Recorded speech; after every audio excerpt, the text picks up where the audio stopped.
Hello, everyone, and welcome back to the channel. John Owen talks about sports and movies. Thank you for checking out today's video. I always appreciate the support, and let's get into it.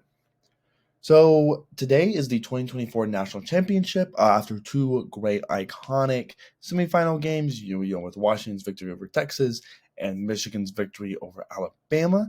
And so today we're going to have our CFP National Championship preview. We're going to have matchups, keys to victory, and who I ultimately think will be the winner.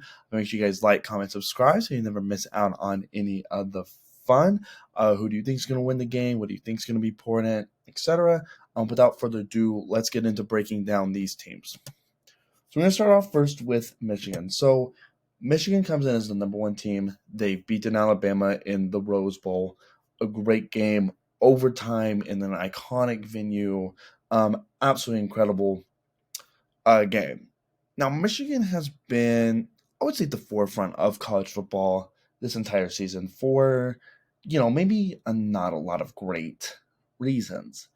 There's, Jim Harbaugh was suspended for the first three games for some recruiting violations, and then they had the entire science stealing scandal, as well. But they have persevered, and they have continued to crank out victories time after time after time again. So, I mean, obviously they're great. They are now 14-0. They've won 14 games. It's so hard to do in college football to win 14 games. Washington does the same thing. So I'm also giving them the flowers.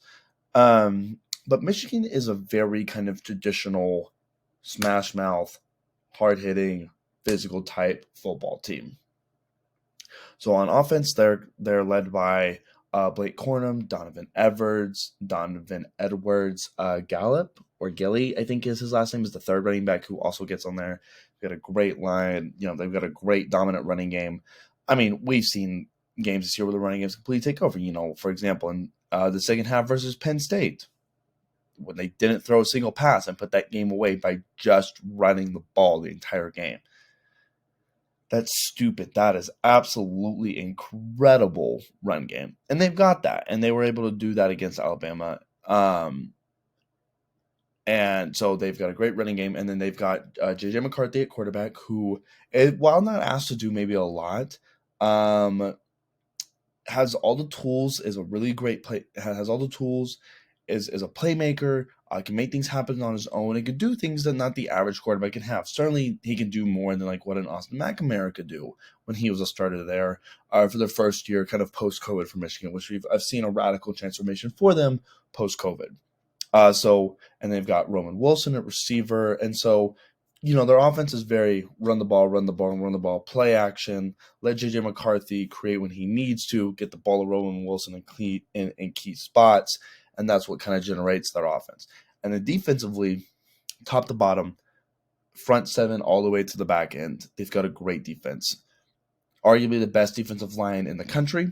While they maybe are not statistically as good as 2022 or have the star edge rush power like they did in 2021, collectively they are great at stopping the run, and they all rush the passer very effectively together. The cohesion is so good, and I think that's what makes them so difficult to stop. That defensive line is that it's not an Aiden Hutchinson and guys. David Ojabo was on that team, but it's a bunch of guys all working together. So you can't just stop one guy and it shuts them all down. You have to be able to account for and stop everybody that plays on the defensive line, and that's really, really, really hard. And then on the back end, they've got they're anchored by Will Johnson, who's one of the best corners in college football. And they've got a bunch of other good secondary guys as well. And so they're an elite defense. I mean, they were the number 2 total defense, I think, this year in the nation, only second to Ohio State, I'm pretty sure. So they're a very, very complete football team. They're not the most explosive offense, but they run the ball very well. They can throw the ball when needed to. They just haven't had to do that a lot this year. And then they've got a great defense that really doesn't have a lot of holes in it.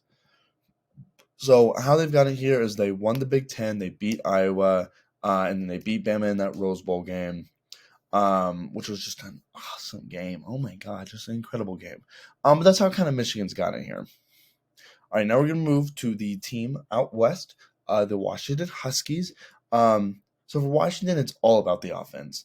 The best passing attack in college football this year: Michael Penix, Roman Duze, Jalen Polk, McMillan, Eastover. They've got an absolutely killer passing game, and that's led them, to all their victories this year. Is the ability to throw the ball.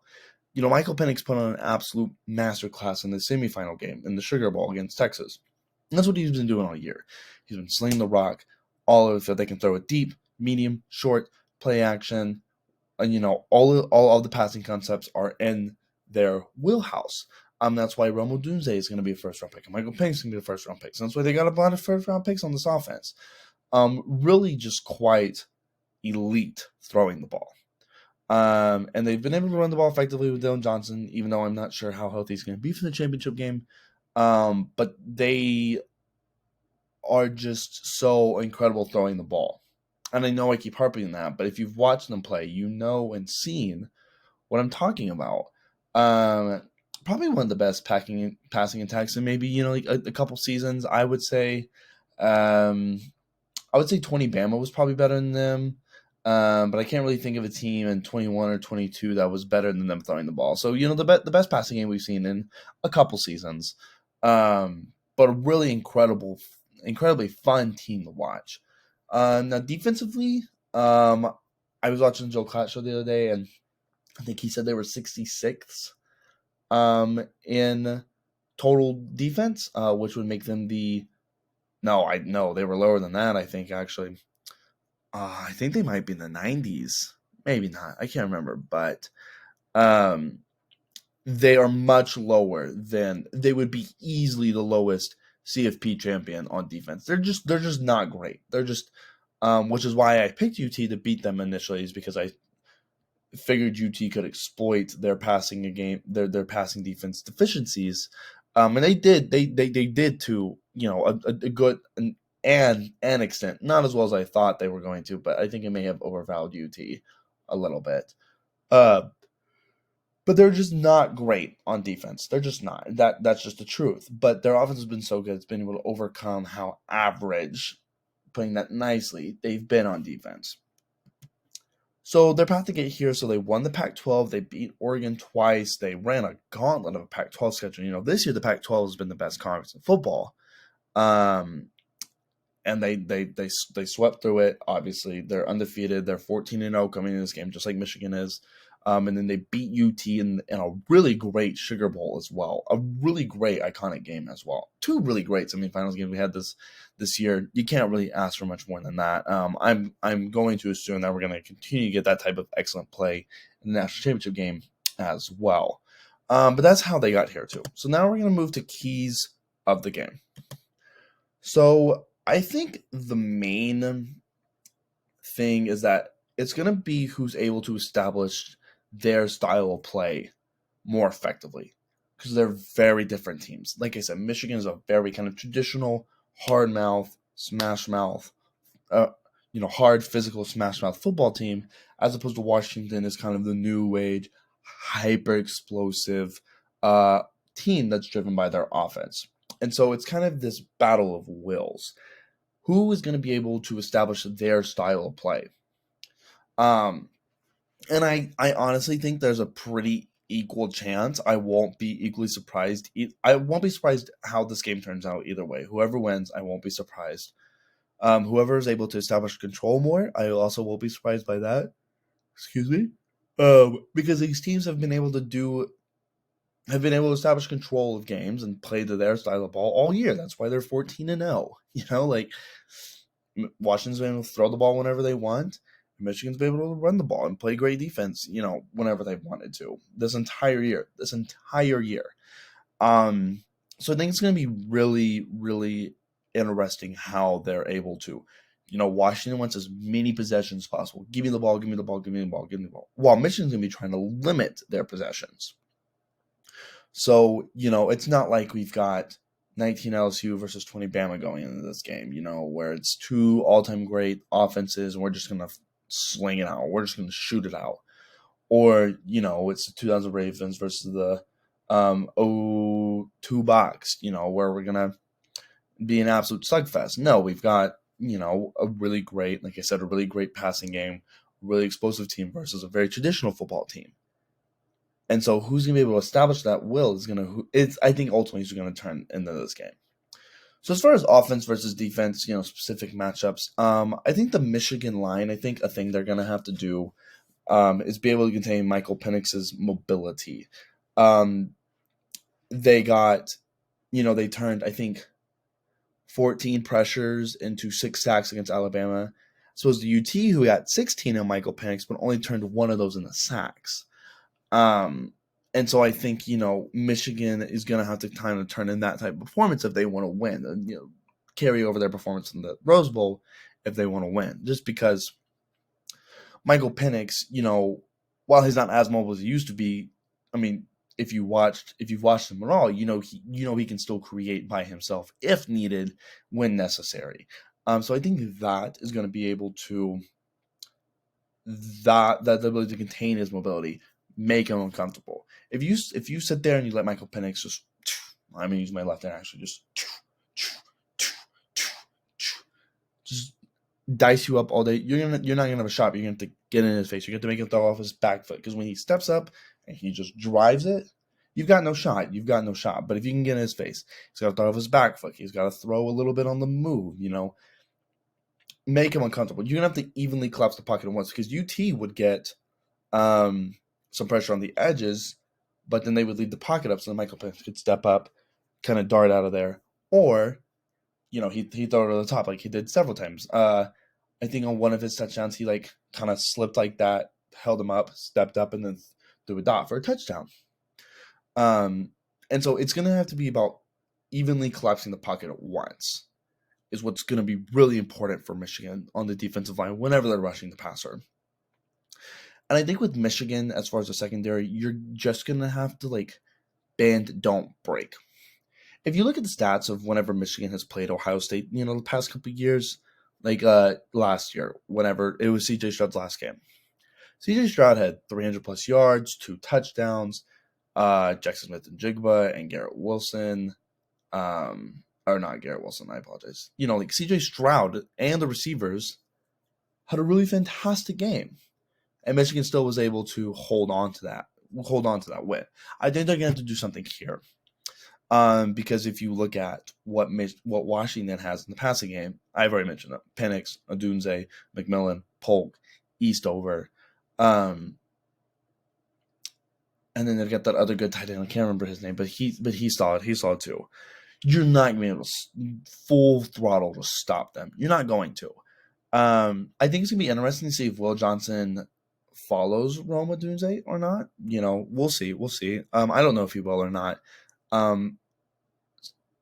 if he does, that'll be really great matchup to watch all game. So I think the secondary is just going to bend, don't break. Because I think Michigan's very capable of doing that. Kind of play some shell coverage. Because I think they're very capable of containing or slightly slowing down Washington, because you're not going to be able to full out stop them. But if you can contain them slightly, that's going to increase Michigan's chances of winning significantly. And the other side, Michigan's offense versus Washington's defense, I really think Michigan's able to exploit Washington's defense. I don't think Washington's just not great. They're just not. I think their best playmaker is Trice. He's like a defensive end, outside edge rusher. But I don't know how many opportunities he's going to get in this game, because I don't expect Michigan to sit there and drop back. I don't really expect that. I think they're going to throw in sparingly, like they've done all year. I think Michigan's be able to run the ball. They're going to be able to get it to Roman Wilson when needed to. Now, if they can stop Roman Wilson, I'm not sure whatever big-time threat Michigan really has in the passing game. So that's the one Michigan guy I think they've really got to hone in on. I think you are just going to have to live with whatever Michigan is going to do running the ball. And whatever J.J. McCarthy is going to create by himself. But Roman Wilson, I think, is their only legit offensive outside weapon. So they've really got to hone in on him. Truly, if they can hone in on him and really limit him, I think that is the type of thing that's going to increase their chances of victory. Washington, even to a much higher extent, is going to have to play a lot of bend don't break. A lot. Every time Michigan kicks a field goal, that's a W for Washington. Um, just because they're not as proficient on defense, they're just not. They're really not great. I'm saying their average is kind, you know. Um, and so I think this is going to be how well Washington plays on defense is ultimately going to dictate. I personally think if they win the game or not, because I've got confidence the offense is going to be able to move the ball and score. I do. But if Michigan can get to over 30, I think that's going to be a doomsday scenario for Washington. So who do I think is actually going to win? Like I said, I could see this game going either way. I really think that either team could win. For me, though, personally, I see a world in which Michigan can win this game multiple ways. I definitely think they could play their kind of very traditional script, smash mouth, run the ball, limit possessions, play great defense. JJ McCarthy, do your thing when we need you to do. And they limit how much time Washington has the ball, and Washington just doesn't have enough time, doesn't have enough possessions to score a lot and put up a lot of points. But I think Michigan, if they needed to, they could maybe get into a shootout type game with Washington because of Washington's defensive deficiencies. I think Washington only wins this game if it's 38-34, 42-35. A high scoring affair. I don't think Washington gets in here and wins a slugfest. Now, if I wake up Tuesday morning, or if I go to bed on Monday night and the final score is a big shootout where Washington wins, absolutely, I'm not going to be surprised or shocked at all. But I think that's their only avenue of winning, as opposed to Michigan, where I think there's a few ways they can win.